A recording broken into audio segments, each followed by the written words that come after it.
Today, I want to take you back 65 years to a moment that shook the entire United States.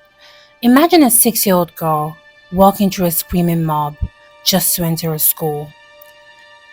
That little girl was Ruby Bridges, the first black child ever allowed in an all-white elementary school. Ruby Bridges changed American history before she could even spell the word history. Welcome to Just with Sherry, guys, where we give commentary that goes where others won't. And before you go any further, please subscribe, because I know you're going to like this episode and I would love for you to join the family. So subscribe, like, share, so we can, keep the lights on here. Thank you.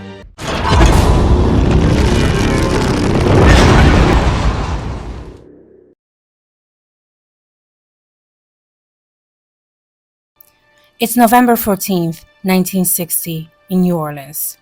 America has just come out of the 1950s, a decade of booming suburbs, glossy advertisements, and this false narrative that everything was perfect. But beneath that perfect image were deep racial divides. 4 federal marshals knock on the door of the Bridges family home. They've come to escort a child, yes, you heard me, a child, into an all-white elementary school. Why? Because the courts decided the schools must integrate. But white parents, white politicians, and white mobs were determined to block that change. Ruby Bridges was the first black kid chosen to disintegrate William Frantz Elementary School. I can only imagine the fear that her parents felt when their daughter was chosen to be the first black kid to disintegrate a white school. I mean, they must have been terrified. But the fact that they went along with it shows me that they understood the importance of what that act will mean, not just for them, not just for their daughter, but generations to come.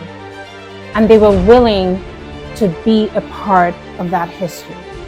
And that right there is courage. That's absolute courage. Picture this. A tiny little girl walking up steps with her lunchbox, while grown adults on both sides are screaming racial slurs at her. People shouting, "Keep our school white." Mothers pulling their children out of class in protest, threatening violence, even death, against a 6-year-old. Ruby said later, "I thought they were yelling because it looked like Mardi Gras, because she was too young to understand hate." That walk wasn't just about entering the school. It was a symbolic moment that forced America to look at itself in the mirror. I can bet you that most of those people that were shouting and screaming racial slurs, they weren't even aware of the amount of hate that they harbored in their heart. But in that moment, they were faced with the very thing that they hate, and they could not hide their emotions. They could not even hide their emotions from themselves. It came out in the air. It was all there for everyone to see.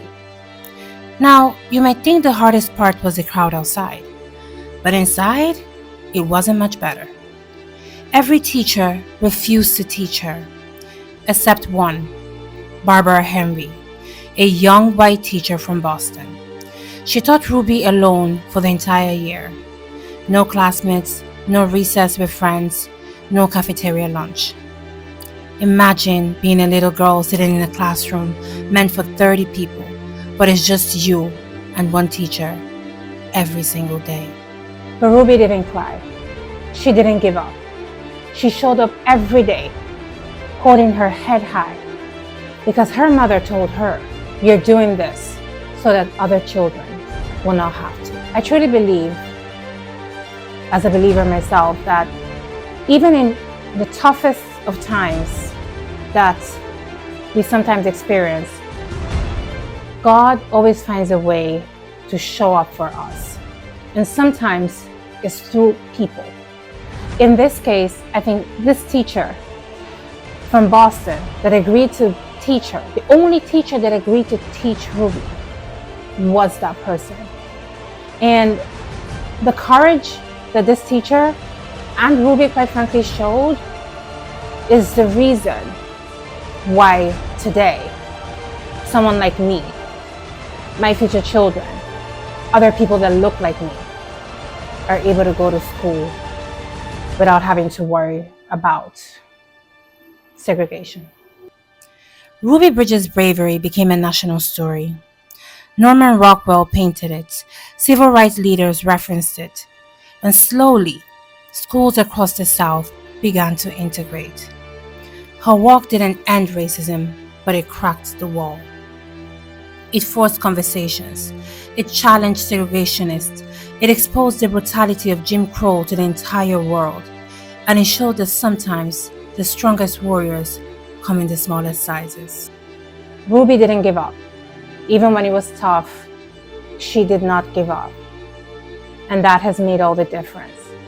So to you out there, no matter what you may be going through, don't give up, because the world needs who you were created to be. Her courage also became a moral and legal symbol, proof that children should never be on the front line of hatred. Today, Ruby Bridges is an activist, an author, and the founder of the Ruby Bridges Foundation. She travels to schools teaching empathy, anti-racism, and what it means to stand up even when you're scared. She has written children's books, spoken before presidents, and continues to be a voice for fair education and social justice. It is so sad when people choose hate, especially towards children. Love is so much easier. It truly is. Ruby is proof that Courage at 6 can echo through generations. Because a little boy looked at me and he said, "I can't play with you. My mom said not to play with you because you're a." And the minute he said that, I remember to this very day, it felt as if this weight lifted off my shoulders. All of a sudden, by him saying that, I knew why there were no kids there.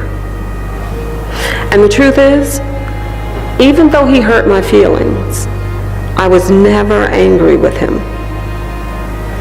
Because in my mind, I thought he was explaining to me why he couldn't play with me. He said, "My mom said not to play with you." And I thought to myself, if my mom had said, "Ruby, don't play with him. He's Asian. Don't play with him. He's Indian, he's Hispanic, he's white." If my mom had said not to play with him, I would not have played with him. So why does Ruby's story hit so hard today? Because it reminds us that progress is not automatic. It takes people willing to make uncomfortable steps, people willing to stand alone, sometimes literally. Her story asks us, what does progress truly look like now? What still needs to be improved? What role do we play in shaping the next 65 years? Ruby did her part long before she really understood what was happening.